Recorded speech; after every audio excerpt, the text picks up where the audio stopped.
मणिपुर में 4 साल से बच्चियों के साथ बलात्कार हो रहा है। इस कंट्री पर कोई असर पड़ता है क्या?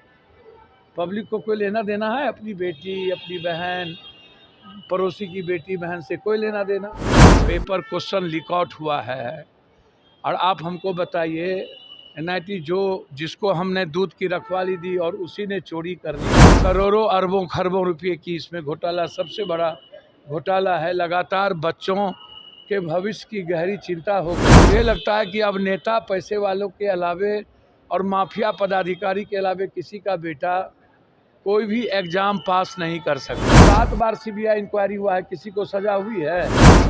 पटना पहुंचे सांसद पप्पू यादव ने केंद्र सरकार, बीजेपी और विभिन्न राष्ट्रीय मुद्दों को लेकर जमकर हमला बोला। तेलंगाना में केंद्रीय मंत्री के बेटे की गिरफ्तारी के मामले पर प्रतिक्रिया देते हुए उन्होंने कहा कि देश में महिलाएं सुरक्षित नहीं है। उन्होंने मणिपुर की घटनाओं का जिक्र करते हुए कहा कि वर्षों से बच्चियों के साथ अत्याचार हो रहा है, लेकिन कोई देखने वाला नहीं है। नीट परीक्षा मामले में राहुल गांधी द्वारा केंद्रीय शिक्षा मंत्री के इस्तीफे की मांग का उन्होंने समर्थन करते हुए साफ तौर पे कहा कि इसमें कुछ भी गलत नहीं है। उन्होंने आरोप लगाया कि देश में परीक्षा प्रणाली पूरी तरह भ्रष्ट हो चुकी है और मंत्री, माफिया और बड़े अधिकारियों के बच्चों के अलावा कोई परीक्षा पास नहीं कर सकता। उन्होंने कहा कि सरकार मजबूत कानून नहीं बना रही है और सीबीआई जांच के बाद भी दोषियों पर कार्रवाई नहीं करती है।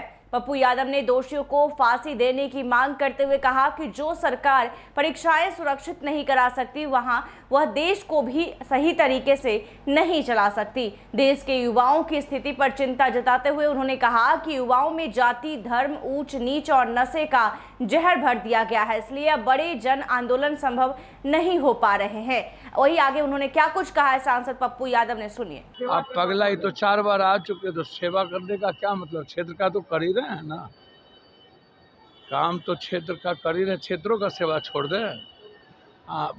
जो देश कोलैप्स हो रहा है उसमें भी छोड़ दे, इसी में मन लगता है, दुनिया में और घटना नहीं है। तेलंगाना में केंद्रीय मंत्री के बेटे की पॉक्सो एक्ट में गिरफ्तारी की। भैया हम तो पहले ही कहते हैं कि जो परिस्थितियां हैं वो हालात अच्छे नहीं हैं। इस कंट्री के कोई सुरक्षित नहीं है, ना दिल्ली में बस में सुरक्षित है, ना यहाँ कार में सुरक्षित है, ना आज भी हॉस्टल से बांटता है, ना कहीं कोचिंग में सुरक्षित है। अभी आप डेली टीचर और स्कूल में बच्ची का आप डेली वीडियो वायरल देख रहे हैं, तो कौन सुरक्षित है? ये कोई अब मुद्दा है इस कंट्री में? मणिपुर में 4 साल से बच्चियों के साथ बलात्कार हो रहा है। इस कंट्री पर कोई असर पड़ता है क्या? पब्लिक को कोई लेना देना है अपनी बेटी, अपनी बहन, पड़ोसी की बेटी बहन से कोई लेना देना? मस्त है पब्लिक, है का इस सब मुद्दा पर बात को लेकर राहुल गांधी ने कहा है कि शिक्षा मंत्री को बर्खास्त कर देना चाहिए। हाँ, इसमें क्या बहस है? 127 बार पेपर क्वेश्चन लीक आउट हुआ है और आप हमको बताइए, एनआईटी जिसको हमने दूध की रखवाली दी और उसी ने चोरी कर लिया। करोड़ों अरबों खरबों रुपये की इसमें घोटाला, सबसे बड़ा घोटाला है। लगातार बच्चों के भविष्य की गहरी चिंता हो गई और मुझे लगता है कि अब नेता पैसे वालों के अलावे और माफिया पदाधिकारी के अलावे किसी का बेटा कोई भी एग्ज़ाम पास नहीं कर सकता। आप किसी भी तरह के मजबूत कानून को बनाते नहीं। 30 साल की सज़ा करिए, 1 रुपया आप जुर्माना लगाएंगे इतने बड़े चोर को? आप हमको बताओ ना। 7 बार सीबीआई इंक्वायरी हुआ है, किसी को सज़ा हुई है? तो आप स्पीडी ट्रायल क्यों नहीं करते हो? इन लोगों को फांसी पर क्यों नहीं चढ़ाते? आप जीएसएल में हुआ, इंजीनियरिंग में हुआ, सिपाही भर्ती में हुआ, अब नीट्स में, अब क्या बाकी क्या है? अगले बार 720 अंक में 720 अंक 73 पर व्यक्ति को मिल गया। अब आप पदाधिकारी क्या बोल रहा है कि 35% कुछ टैली किया है, 85% क्वेश्चन टैली किया है, 85। अब वो कह रहा है कि कुछ प्रतिशत क्वेश्चन टैली किया है। आंख में पानी नहीं है। जो सरकार एक क्वेश्चन पेपर लीक आउट को नहीं रोक पाए, एक सिंगल 14 के बाद आज तक, वह इस कंट्री को कैसे संभाल सकता है? वह इस देश की जनता के बारे में कैसे काम कर सकता है? क्या ऐसी सरकार को रहना चाहिए जो एक पेपर क्वेश्चन लीक आउट को ना संभाल सके? ऐसे नेताओं को, ऐसे पदाधिकारी को, सिस्टम को चुल्लू भर पानी में डूब के मर जाना चाहिए। और जनता को भी कोई मतलब नहीं है। इस कंट्री में क्रांति होती नहीं है, जीएनजी होना नहीं है, क्योंकि जहर है यूथ के भीतर, कास्ट का, क्रीड का, हिंदू मुसलमान का, बैकवर्ड फॉरवर्ड का, ड्रग्स का। नहीं हो सकता जीएनजी, नहीं हो सकता इस कंट्री में क्रांति। हालात अच्छे नहीं हैं तो क्या बोलूं मैं आपको। सबसे पहले हम ही को नजर आता है सेवादारी। आप विक्रमशिला क्यों नहीं चला लिए? जब हमने देखा विक्रमशिला में आप 200 रुपया सारे बच्चों से और सब्जी वाले से वसूल रहे हैं, तो हमको 9 देना पड़ा 10।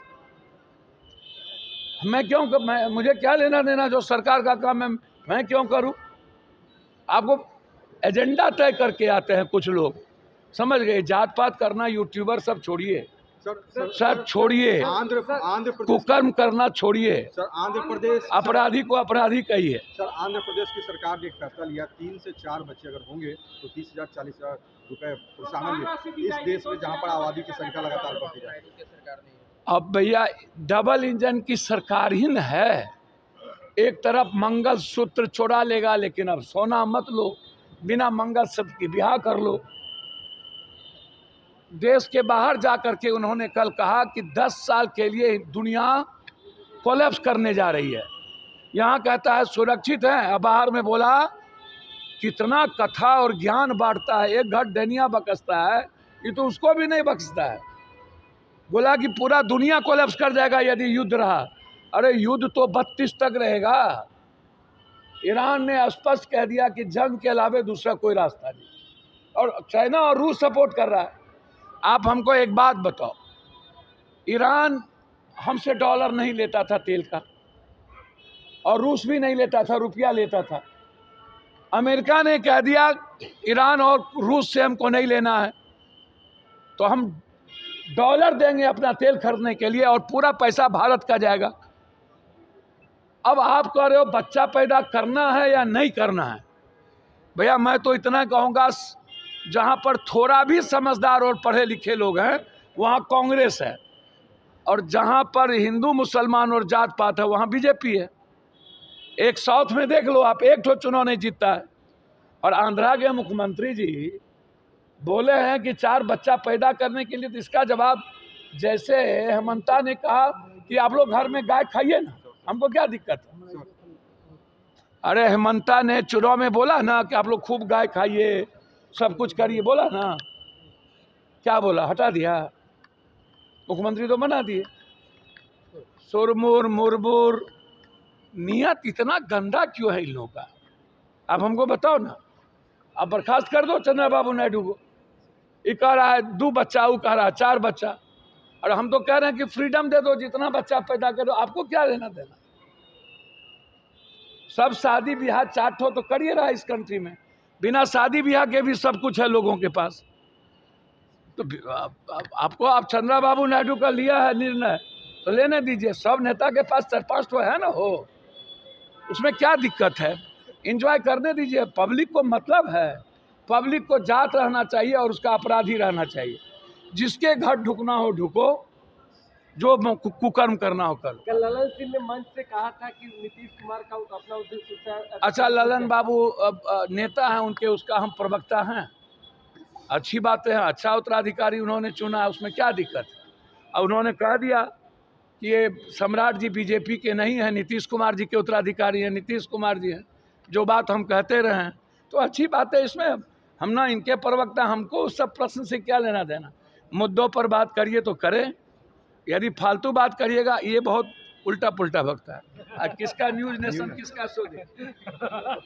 तो सुना कि पप्पू यादव ने क्या कुछ कहा। आंध्र प्रदेश सरकार द्वारा 3 या 4 बच्चे होने पर आर्थिक प्रोत्साहन देने के फैसले पर भी पप्पू यादव ने निशाना साधा। उन्होंने कहा कि केंद्र सरकार 2 बच्चों की बात करती है, जबकि एनडीए की सहयोगी सरकार जो है 4 बच्चों की बात कर रही है। उन्होंने इसे सरकार की दोहरी नीति बताया। साथ ही कहा कि जहां पढ़े लिखे और समझदार लोग हैं वहां कांग्रेस की सरकार है, जबकि जहां जाति और धर्म विभाजन की राजनीति है वहां बीजेपी की सरकार बना रही है। वहीं असम के मुख्यमंत्री हिमंत बिस्वा शर्मा के बयान का जिक्र करते हुए उन्होंने बीजेपी की नीयत पर सवाल उठाया और कहा कि जनता अब सिर्फ अपनी जाति का नेता देख रही है। वहीं ललन सिंह द्वारा सम्राट चौधरी को मुख्यमंत्री का उत्तराधिकारी बताए जाने पर पप्पू यादव ने कहा कि वो पहले से कहते आ रहे हैं कि सम्राट चौधरी बीजेपी नहीं बल्कि नीतीश कुमार के उत्तराधिकारी हैं।